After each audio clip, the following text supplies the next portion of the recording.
আমাদের নবীর পর নতুন নবী জন্ম নেওয়া সম্ভব। সারা পৃথিবীর মুসলমানের আকীদা ছিল যে আল্লাহর নবী শেষ, ইনার পরে কোন নবী আসবে না।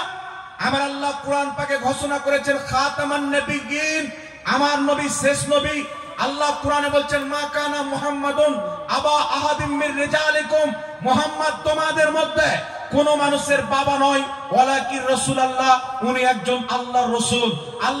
আল্লাহ পাক স্বয়ং কোরআন পাকে বলছেন মুস্তাফা তোমাদের বাবার মতো নয়। আর এরা কিতাবে লিখে দিল নবী হচ্ছে বড় ভাইয়ের মতো। নাউজুবিল্লাহ, তওবা, আস্তাগফিরুল্লাহ। তাই নয়, পৃথিবীর মুসলমান ওই দেওবন্দ থেকে একটি কিতাব ছাপা হলো। কিতাবটির নাম হচ্ছে ফাতাওয়া রশিদিয়া, লেখকের নাম হচ্ছে রশিদ আহমদ গাঙ্গুহি, যিনি তবলিগি জামাতের প্রতিষ্ঠাতা ইলিয়াস কান্দেওয়ালি, তিনার পীর ও মুর্শিদ ও ওস্তাদ রশিদ আহমদ গাঙ্গুহি। সেই কিতাবের মধ্যে লিখলো আল্লাহ মিথ্যা বলতে পারে। এইগুলো কথা শুনে মুসলমানের কলিজাতে আগুন লেগে গেল। শুধু তাই নয়, মুসলমান তবলিগি জামাত করনে ওয়ালাদের, 40 দিন চিল্লা করনে ওয়ালাদের এবং দেওবন্দীদের মুজাদ্দিদ আশরাফ আলী থানভী একটি চটি কিতাব লিখলো, যার নাম হচ্ছে হিফজুল ঈমান, দেওবন্দ থেকে প্রকাশিত হয়। সেই কিতাবের 8 নাম্বার পৃষ্ঠার মধ্যে লিখলো আল্লাহ যতটুকু বিদ্যা নবী পাককে দিয়েছেন ততটুকু বিদ্যা প্রত্যেক বাচ্চাকে, প্রত্যেক পাগলকে, প্রত্যেক জানোয়ারকে দিয়েছেন। শুধু তাই নয়, পৃথিবীর মুসলমান দেওবন্দীদের আরেকজন গুরু, যার নাম হচ্ছে খলিল আহমদ আম্বেঠি, সে একটি কিতাব লিখলো। কিতাবটির নাম বারাহিনে কাতিয়া, 122 পৃষ্ঠার মধ্যে, দারুল উলুম দেওবন্দের ছাপ। এই প্রত্যেকটা কিতাব এখন আমার গাড়িতে রাখা আছে, মুসলমান এইখানে রাখা আছে। সেই কিতাবের মধ্যে খলিল আহমদ আম্বেঠি, তবলিগি জামাতের প্রতিষ্ঠাতা ইলিয়াস কান্দেওয়ালির বন্ধু বা ওস্তাদ, সে নিজের কিতাবের মধ্যে লিখলো কি যে শয়তানের জ্ঞান বেশি, এটা কোরআন থেকে প্রমাণিত। কিন্তু নবীর জ্ঞান শয়তানের চাইতে বেশি, এর কোনো দলিল নাই।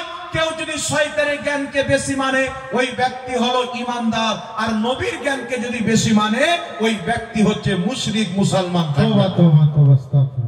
শুধু তাই নয়, সেই কিতাবের মধ্যে লিখলো আল্লাহর নবী লিখতে পড়তে জানতো না। আল্লাহর নবীর ইলমের হাল ছিল যে নবীকে পিছনের খবর ছিল না। সেই কিতাবের মধ্যে লিখলো আল্লাহর নবী আরবে জন্ম নিয়েছেন, উর্দু ভাষা জানতো না, দেওবন্দ মাদ্রাসায় পড়ে উর্দু শিখেছেন। এমন এমন কর্ম, এমন এমন নিকৃষ্ট আকীদা এই কিতাবের মধ্যে লিখলো। দেওবন্দের 4টা কিতাব। তারপরে চলে আসেন পৃথিবীর মানুষ। এইগুলো আকীদা যখন লিখে প্রকাশ্য করা হলো, ওই একই সময় ইসমাইল দেহলভী তাকওয়াতুল ঈমান কিতাবের মধ্যে লিখলো সারা পৃথিবীর মুসলমানের আকীদা আল্লাহর নবী ইন্তিকাল করেছেন, মওতের স্বাদ চেখেছে, তবে ইন্তিকালের পর আল্লাহর নবীগণের দেহ, তাদের আত্মা তাদের দেহের মধ্যে ফিরিয়ে দেওয়া হয়। তারা নিজের কবরে নামাজ আদায় করে, যেখানে ইচ্ছা সেখানে যেতে পারে, আল্লাহর দেওয়া শক্তি। যেমন মিশকাতুল মাসাবি মেরাজের অধ্যায়ের মধ্যে হাদিস, প্রত্যেক নবী কবর থেকে বেরিয়ে মসজিদে আকসায় আমাদের নবীর পিছে নামাজ পড়েছিলেন। মুসলিম শরীফের হাদিস, আল্লাহর নবী কাবা ঘরে দাঁড়িয়ে আছে, নবী বলছেন সাহাবী এক্ষুনি মুসা নবীকে দেখলাম কাবা ঘরের তাওয়াফ করতেছিলেন।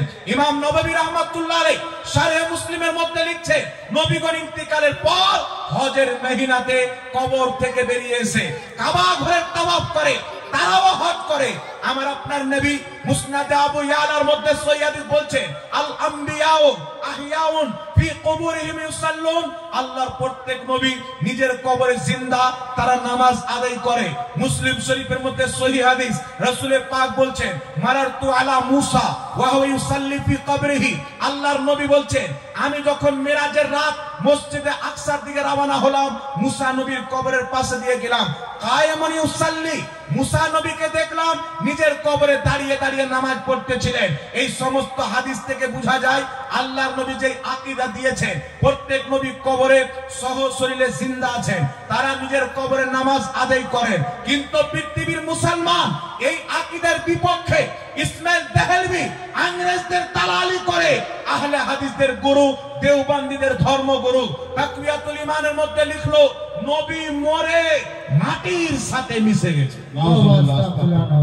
এই ধরনের কলিজায় আগুন লাগা কথা এই কিতাবগুলির মধ্যে লেখা হলো এই ইতিহাসগুলি যদি আপনি না জানেন, নামাজের বাহানায়, 40 দিনের চিল্লার বাহানায়, সহিহ হাদিসের নামে আপনার ঈমানকে নষ্ট করে দিবে। এই পৃথিবীর মুসলমান, আমার আপনার নবী সাল্লাল্লাহু আলাইহি সাল্লাম মেরাজে গিয়ে নামাজ এনে দিয়েছেন। এই নামাজের মধ্যে যদি নবীকে সালাম না দেওয়া হয়, নামাজ হবে না। আত্তাহিয়াতের মধ্যে আমরা সালাম দিই, আসসালামু আলাইকা আইয়ুহান নবী। নামাজের মধ্যে দুরূদ পড়ি, আল্লাহুম্মা সাল্লি আলা মুহাম্মাদিন ওয়া আলা আলি মুহাম্মাদ। নবীর প্রতিও দুরূদ পড়ি, নবীর আলের প্রতিও দুরূদ পড়ি। নামাজের নবীর স্মরণ আছে। বুখারী শরীফের মধ্যে হাদিস, হযরত আবু বকর সিদ্দিক মুসাল্লাতে দাঁড়িয়ে আসরের নামাজ পড়াচ্ছেন। আমার আপনার নবী, আমার দিকে ধ্যান করেন, এদিকে দেখিয়েন না, চুপচাপ রেখে চলে যান। আল্লাহর নবী সাল্লাল্লাহু আলাইহি সাল্লামের সাহাবী আবু বকর সিদ্দিক আসরের নামাজ পড়াচ্ছেন। আল্লাহর নবী হঠাৎ করে হুজরা থেকে বেরিয়ে গেলেন। হযরত আবু বকর সিদ্দিক নামাজরত অবস্থায় দেখছেন আল্লাহর নবী চলে এসেছেন, এক কদম পিছে হটে গেলেন। আমার নবী বলছেন, আবু বকর নামাজ পড়াও। হযরত আবু বকর সিদ্দিক নবী পাকের সম্মানে ইমামতির মুসাল্লা ছেড়ে মুক্তাদির কাতারে চলে আসলেন। আল্লাহর নবী নামাজ পড়ালেন, সাজদা সহ করলেন না। নবী বললেন, আবু বকর, তোমাকে যে নামাজ পড়াতে বললাম, তুমি কেন নামাজ পড়ালে না? হযরত আবু বকর সিদ্দিক বলছেন, যেখানে সমস্ত নবী ইমাম চলে এসেছেন, ওখানে আবু কুহাফার বেটা আবু বকর সিদ্দিক কি করে ইমামতি করতে পারে? আরে সাহাবায়ে কেরাম নবী পাকের স্মরণে, নবী পাকের সম্মানে মুসাল্লা ছেড়ে দিয়েছেন, তাদের নামাজে ক্ষতি হয়নি। আমার নবী সাজদাতে আছেন, ইমামে হুসেন পিঠের উপরে চেপে গেছেন, আল্লাহর নবী সাজদা লম্বা করে দিলেন। যতক্ষণ পর্যন্ত ইমামে হুসেন নবীর পিঠ থেকে নামেনি, আল্লাহর নবী সাজদা তুলেনি। নবী অনেকক্ষণ পর হুসেন নেমেছে, নবী সাজদা তুলেছেন, সাজদা সহ করেননি, নামাজ কমপ্লিট করে নিয়েছেন। বলেন, নবীর পিছনে ইমামে হুসেন ছিলেন, অন্তরে নবীর স্মরণ আছে, পিঠে হুসেন আছে, সাজদা লম্বা করা হোক। পিঠে হুসেন আছে, সাজদা লম্বা করা হোক। ইমামে হুসেন উম্মতি, তিনার স্মরণ সাজদার মধ্যে, নবীর নামাজ খারাপ হয়নি। কিন্তু ওয়াহাবিদের গুরু ইসমাইল দেহলভি সিরাতে মুস্তাকিম 148 পৃষ্ঠার মধ্যে লিখছে, নামাজের মধ্যে যদি জিনার স্মরণ চলে আসে, নামাজ হয়ে যাবে। নামাজের মধ্যে যদি গরুর স্মরণ চলে আসে, নামাজ হয়ে যাবে। গাধার স্মরণ চলে আসে, নামাজ হয়ে যাবে। স্বামী স্ত্রীর মহব্বতের স্মরণ চলে আসে, নামাজ হয়ে যাবে। কিন্তু নবী মুস্তাফার স্মরণ আসলে নামাজ হবে না, শিরক। এই ধরনের জঘন্য আকীদা কিতাবের মধ্যে লিখে ভারতবর্ষের মুসলমান যখন খবর পেল যে বিভিন্ন রকমের নোংরা আকীদা, আল্লাহকে মিথ্যাবাদী বলা হয়েছে, সাহাবা এবং ফেরেশতাকে জামাত চাইতে নোংরা তাকওয়াতুল ঈমানে লেখা হয়েছে, নবীকে বড় ভাই লিখেছে যে নবীর সম্মান বড় ভাইয়ের মতো করতে হবে, একটু বেশি করলে শিরক হবে। কিন্তু আমার নবী বুখারী মুসলিমের হাদিসে কি শিক্ষা দিয়েছেন? লা ইউমিনু আহাদুকুম হাত্তা আকুনা হাব্বা ইলাইহি মিন ওয়ালিদিহি ওয়া ওয়ালাদিহি ওয়ান নাসি আজমাইন। আমার নবী শিক্ষা দিয়েছেন, পৃথিবীর মানুষ তোমার বাপ চাইতে বেশি, তোমার মা চাইতে বেশি, তোমার ছেলে চাইতে বেশি, তোমার মেয়ে চাইতে বেশি, এক কথা আল্লাহর পরে সবার চাইতে বেশি। যদি আমি নবীকে না ভালোবাসো, তুমি কোনোদিন ঈমানদার হতে পারবে না। কিন্তু নবীর বিপক্ষে গিয়ে বুখারী মুসলিমের হাদিসকে বাদ দিয়ে ওয়াহাবিদের ইমাম, দেওবন্দি আহলে হাদিসের গুরু ইসমাইল দেহলভি তাকওয়াতুল ঈমানে লিখলো যে প্রত্যেক মানুষ হচ্ছে আদম সন্তান, সবাই হচ্ছে ভাই। নবীকে আল্লাহ বেশি সম্মান দিয়েছেন, তো নবী আমাদের বড় ভাই, সুতরাং নবীর সম্মান বড় ভাইয়ের মতো করতে হবে। এই ধরনের নিকৃষ্ট আকীদা যখন সারা ভারতের মাটিতে ছড়িয়ে পড়লো, পৃথিবীর মুসলমান করবেটা কি? তাদের পিঠের উপরে ইংরেজি হুকুমতের হাত আছে, তাদের পিঠের উপরে পুলিশ দাঁড়িয়ে আছে। আমরা করব তো করবটা কি?